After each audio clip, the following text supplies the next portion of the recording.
Hello guys. In our last video we looked at this little construct, except in that video both wheels were on one axle, and in this video both wheels are on two separate axles. So I'll pull it apart so you can see. That's the little tan thing is the two separate axles that they're on. And then in the last video we saw that with one axle it did a good job of driving straight, but it had a hard time turning. So I want you to take a guess. Now that these are on two separate axles, do you think it's going to turn easier, or is it going to turn harder than, or is it going to be harder to turn it than in the last video when we had one axle?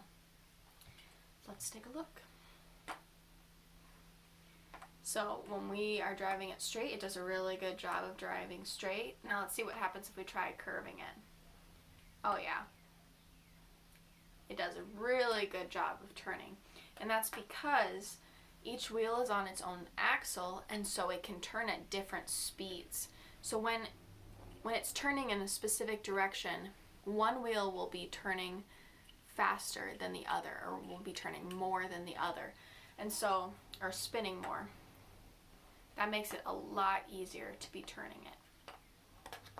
So in the next video we're going to take a look at how we can actually use this to build something like a little mini car. And what I want you to do at home is to think about your own car or your parents' car. Do you think they would have wheels that are connected with one axle, or wheels that are connected with two separate axles? See you next time.